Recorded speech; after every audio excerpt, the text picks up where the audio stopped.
নমস্কার সকলকে, health care সিরিজে আপনাদের সবাইকে স্বাগত জানাই। আমি শিল্পা। আজকে আপনাদের জন্য একটি ভীষণ গুরুত্বপূর্ণ বিষয় আলোচনা নিয়ে এসেছি, যেটা হয়তো সাধারণ মানুষের প্রত্যেকটি জীবনে কিছু না কিছু সময় আমাদের প্রয়োজন পড়বেই, কিন্তু এটা সম্পর্কে সকলের মনে কিছু এমন প্রশ্ন আছে যেগুলোর উত্তর অজানা থেকে যায়। তাই সেই উত্তরের খোঁজে আজকের এই এপিসোড।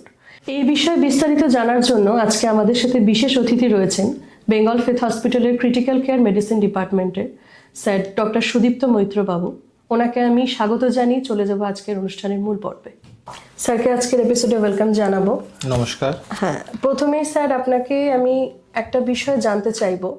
এমার্জেন্সি এবং ক্রিটিক্যাল কেয়ার এই দুটো টার্ম আমাদের সবার কাছে ভীষণ পরিচিত, আমরা কম বেশি সকলেই শুনেছি, কিন্তু এই দুটো টার্মের মধ্যে একটা বেসিক তো ডিফারেন্স আছেই, যেটা আপনি একটু সাধারণ মানুষকে বুঝিয়ে দিলে খুব সুবিধা হয়।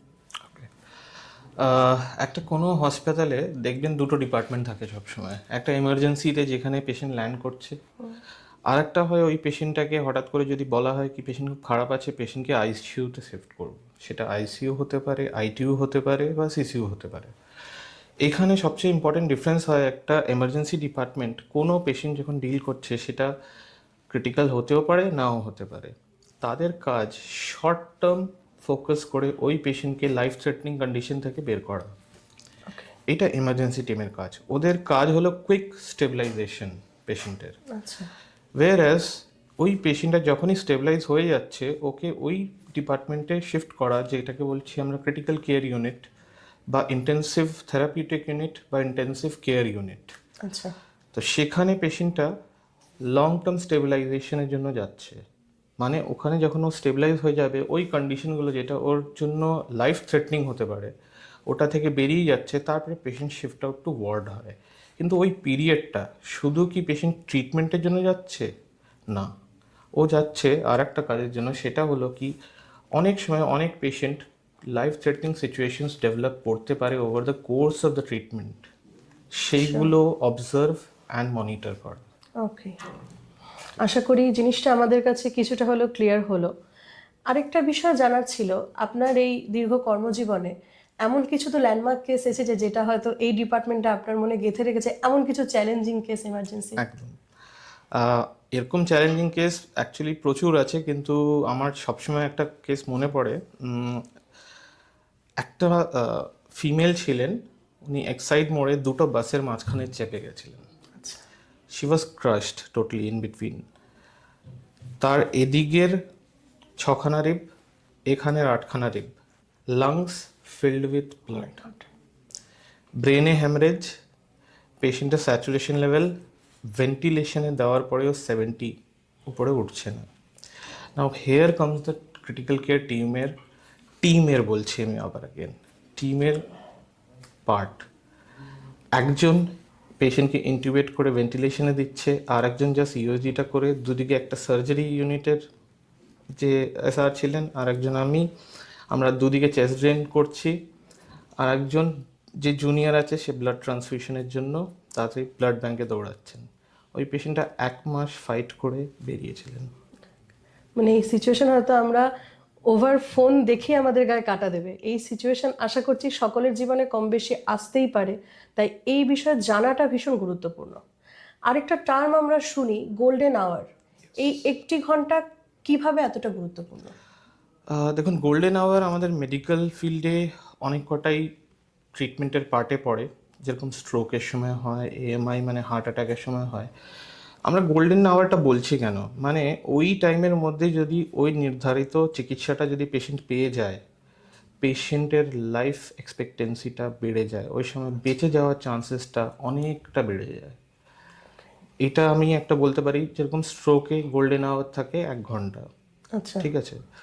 হার্টে অনেক সময় গোল্ডেন আওয়ার থাকে আমাদের door to needle time 90 minutes. এবার এটা কেন, এই পিরিয়ড, এই টাইম ফ্রেমিংগুলো কেন করা হয়েছে? কি যে ক্লটটা হয়েছে সেইতে যে অর্গানটা ড্যামেজ হচ্ছে, ভাবুন মাথায় স্ট্রোক হলো, ওইতে ব্রেনটা যে এবার পার্মানেন্টলি ড্যামেজ হয়ে যাবে এবং ওটাকে রিকভারি করানো যাবে না বা হবে না, দেখা গেছে যত স্টাডিজ করা হয়েছে ওয়ার্ল্ড ওয়াইড, সেই পার্টে পেশেন্ট কিন্তু ওই পিরিয়ডের মধ্যে যদি চিকিৎসাটা পেয়ে যায়, থ্রম্বোলিসিসটা হয়ে যায়, তাহলে পেশেন্ট বেঁচে যাবে। আচ্ছা, চলে যাব পরবর্তী প্রশ্নে। হার্ট অ্যাটাক, স্ট্রোক বা যে কোনো দুর্ঘটনার পর সাধারণ মানুষ সচরাচর কি ভুলটা করে? ওকে, আমরা যেটা খুব কমনলি দেখে এসেছি, যেরকম হার্ট অ্যাটাক সিমটমটা তো সবসময় যে একদম খুব ব্যথা হচ্ছে সেটা হয় না। অনেক সময় পেশেন্ট বলে বমি হচ্ছে, বুকে চিনচিন করছে, and most commonly just because নলেজটা থাকে না বলে অনেক সময় বাড়ির লোক বা পেশেন্ট ভাবে ওটাকে ক্যাজুয়ালি নিয়ে নেয়, এ তো বোধহয় গ্যাসের জন্য। বুঝতেই পারে না অনেকে। এক্স্যাক্টলি। যখন স্ট্রোক হচ্ছে সিমটমস অনেকগুলো খুব সিম্পল সিমটমস, মাথা ঘুরছে 2-3 দিন থেকে, বিপি দেখছে বেশি বেড়ে যাচ্ছে এবং একটু কথা জড়াচ্ছে।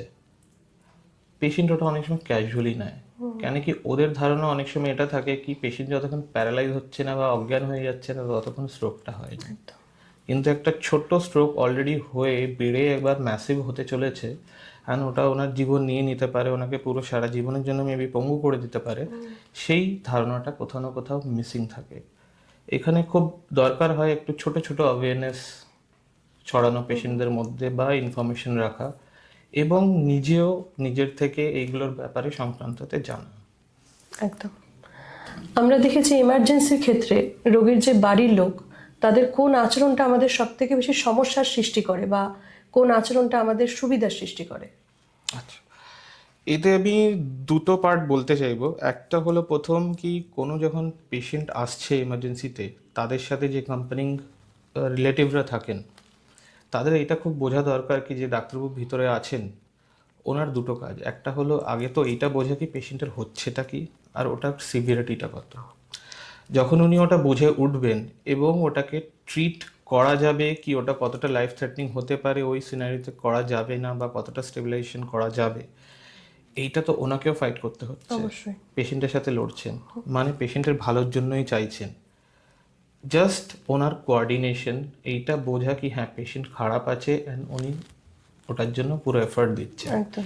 এই সহানুভূতিটা ডাক্তারবাবু এবং যে টিম থাকে ওই হসপিটাল টিম, তাদের সাথে জানি বাড়ির লোকের থাকে। একটা পেশেন্ট ভালো এবং খারাপ হতেই পারে, কেউ চায় না ওটাকে খারাপের একদমই দিকে। তাই। তো আর একটা পার্ট থাকে ডক্টরবাবুদের দিক থেকে, সেকেন্ড পার্ট, সেটা হলো কি যখন একটা এমার্জেন্সি টিম হয় এটা একদম র্যাপিড ট্রিটমেন্ট প্রোটোকলে চলে, মানে আপনাকে কুইকলি সব কিছু করতে হবে সো দ্যাট যে পেশেন্টের লাইফ থ্রেটনিং সিনারিও আছে ওটা থেকে পেশেন্টকে বের করা যায়, and whatever the least complication scenario সেটাকে আনা যায়। একদমই তাই। আমাদেরকে এই বিশ্বাসটা মনের ভেতর অবশ্যই রাখতে হবে যে ডাক্তারবাবু ভেতরে যেটা করছে তার উপর আমাদের হাতে আর কিছু নেই, তাই ওনারাই আমাদের কাছে ভগবান। এই বিশ্বাসটা এগিয়ে আশা করছি আমাদেরকে এগিয়ে যেতে হবে। আচ্ছা, আমরা বর্ধমান শহরে রয়েছি, কিন্তু গ্রামের ক্ষেত্রে বা ছোট ছোট শহরে মানুষের কাছে এই এমার্জেন্সি পরিষেবাটা পাওয়াটা কি কারণের জন্য এতটা সমস্যা হচ্ছে আপনার মনে হয়? আহ, সমস্যা কেন হচ্ছে যদি বলতে পারি, দেখুন, emergency is a speciality field, critical care is a speciality field. এটা এমবিবিএস এর পরে ডিগ্রিজ করতে হয়, ওকে। অ্যান্ড ক্রিটিক্যাল কেয়ারে প্রচুর টাইম যখন একটা মানুষ ফেস করে, এক্সপিরিয়েন্স পায়, তারপরে সে ওতে আরও এক্সপার্ট হতে থাকে কুইক রিকগনিশন অ্যান্ড কুইক ট্রিটমেন্টের পার্টে। ওকে। সমস্যা হয় কি ওখানে ডেফিনেটলি আমাদের তো কান্ট্রি ইজ হিউজ, অ্যান্ড যখন যত পেরিফেরি হয় government is maybe trying and they are trying কি ওই সেবাগুলো পৌঁছানো, একটা স্পেশালাইজ ট্রিটমেন্টগুলো পৌঁছানো একটু ডিফিকাল্ট হয়ে যায় যখন এটা অনেক ভাস্ট সারাউন্ডিং থাকে। একদম। তো এইটা একটা পার্ট আছে।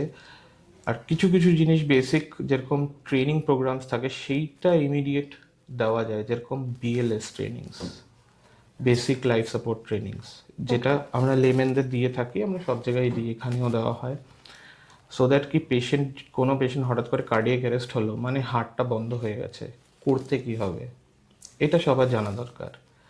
এটা বিদেশে প্রচলিত আছে, আমাদের দেশে আসছে এবং হচ্ছেও, চেষ্টাও চলছে, সেটা প্রাইভেট সেক্টর দিয়ে বলুন বা গভর্নমেন্ট সেক্টর দিয়ে বলুন, দুদিকেই কিন্তু এফার্ট চলছে। একদম। এই বিষয়ে আপনার কাছে একটা পরামর্শ চাইবো।